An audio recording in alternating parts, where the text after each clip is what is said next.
اسرائیل کا جنگ کو پناہ گزین کیمپوں تک پھیلانے کا اندیا، اقوام متحدہ کا تشویش کا اظہار۔ امریکی وزیر خارجہ بارڈر سیکیورٹی پر بات چیت کے لیے میکسیکو روانہ۔ آئیفل ٹاور ہڑتال کے بعد سیاحوں کے لیے بند کر دیا گیا۔ وائس آف امریکہ واشنگٹن سے اہم خبروں کے ساتھ سعدیہ زیب رانجھا۔ اسرائیلی فورسز نے غزہ کی پٹی میں تازہ فضائی حملے کیے۔ بدھ کی لڑائی میں غزہ کی پٹی کے شمالی حصے میں واقع غزہ شہر میں اسرائیلی زمینی کارروائیاں اور فضائی حملے شامل تھے۔ اسرائیلی حکام نے اس ہفتے وسطی غزہ کے کچھ حصوں میں کارروائی کا اشارہ دیا ہے جہاں متعدد پناہ گزین کیمپ موجود ہیں۔ اس نئے اعلان سے غزہ میں مزید تباہی کا خطرہ ہے۔ غزہ کی بیشتر آبادی لڑائی کی وجہ سے اپنے گھروں سے نقل مکانی پر مجبور ہو گئی ہے۔ خوراک، پانی اور ایندھن کی قلت کے ساتھ ساتھ تشدد کے واقعات کے نتیجے میں ضروری امداد کی ترسیل بھی محدود ہو گئی ہے۔ محصور علاقے میں مواصلاتی سروسز فراہم کرنے والی کمپنی نے سروس میں مکمل رکاوٹ کی اطلاع دی ہے۔ اقوام متحدہ نے اس صورتحال اور اسرائیلی حملوں پر تشویش کا اظہار کیا ہے۔ ہم وائس آف امریکہ واشنگٹن سے آپ سے مخاطب ہیں۔ امریکی وزیر خارجہ Antony Blinken homeland security کے سربراہ کے ساتھ میکسیکو کے صدر سے ملاقات کے لیے واشنگٹن سے میکسیکو روانہ ہوئے۔ یو ایس میکسیکو بارڈر پر پناہ کے متلاشی تارکین وطن میں اضافے کے بعد یہ ملاقات ہو رہی ہے۔ محکمہ خارجہ کے ترجمان میتھیو ملر کے ایک بیان کے مطابق حکام مغربی نصف کرے میں بڑھتی ہوئی غیر قانونی نقل مکانی پر تبادلہ خیال کریں گے اور میکسیکو اور امریکی سرحدی سیکیورٹی چیلنجز سے نمٹنے کے طریقوں پر بھی گفتگو کریں گے۔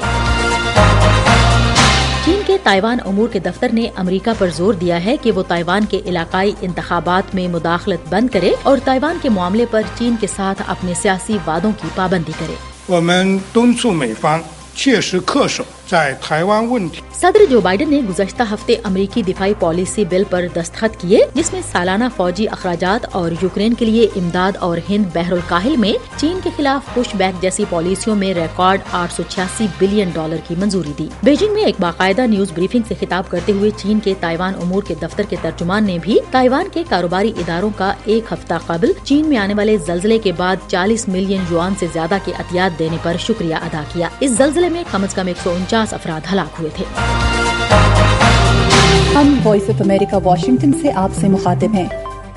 ترک پارلیمنٹ کی خارجہ امور کی کمیٹی نے منگل کے روز سویڈن کی نیٹو میں شمولیت کی رضامندی دے دی جس سے سویڈن مغربی فوجی اتحاد کی رکنیت حاصل کرنے کے قریب آ گیا ہے۔ ترکی میں قانون سازی کے عمل کے آخری مرحلے کے لیے سویڈن کے الحاق کو اب جنرل اسمبلی کی منظوری کی ضرورت ہوگی، تاہم اس بارے میں کوئی تاریخ مقرر نہیں کی گئی ہے۔ نیٹو کے رکن ترکی نے سویڈن کی درخواست کی توثیق میں 1 سال سے زائد کا عرصہ لیا ہے۔ اس نے سویڈن پر الزام عائد کیا ہے کہ وہ ان گروپوں کے لیے نرم روی کا مظاہرہ کر رہا ہے جنہیں انقرہ اپنی سلامتی کے لیے خطرہ سمجھتا ہے۔ نئی دہلی کی میونسپل کارپوریشن کی جانب سے پارلیمنٹ کے نزدیک واقع تاریخی سنہری باغ مسجد کے مجوزہ انہدام کے سلسلے میں عوام سے تجاویز اور اعتراضات طلب کیے جانے کے بعد مسلمانوں اور مسلم تنظیموں میں شدید تشویش پیدا ہو گئی ہے اور ان کی جانب سے مسجد کے مجوزہ انہدام پر سخت اعتراض کیا جا رہا ہے۔ آل انڈیا مسلم پرسنل لا بورڈ، آل انڈیا مسلم مجلس مشاورت اور جمعیت علماء ہند نے ریاستی اور مرکزی حکومت سے اپیل کی ہے کہ وہ مختلف مذاہب کی عبادت گاہوں کو منہدم کر کے ملک کی فرقہ وارانہ صورتحال کو خراب کرنے کی کوشش نہ کریں۔ دلی وقف بورڈ کا کہنا ہے کہ یہ مسجد اس کی ملکیت ہے، جبکہ نیو دلی میونسپل کارپوریشن کا دعویٰ ہے کہ مسجد حکومت کی زمین پر تعمیر کی گئی ہے۔ دستاویزات کے مطابق مسجد وقف بورڈ کے 1976 کے گزٹ میں لسٹڈ ہے۔ ہم وائس آف امریکہ واشنگٹن سے آپ سے مخاطب ہیں۔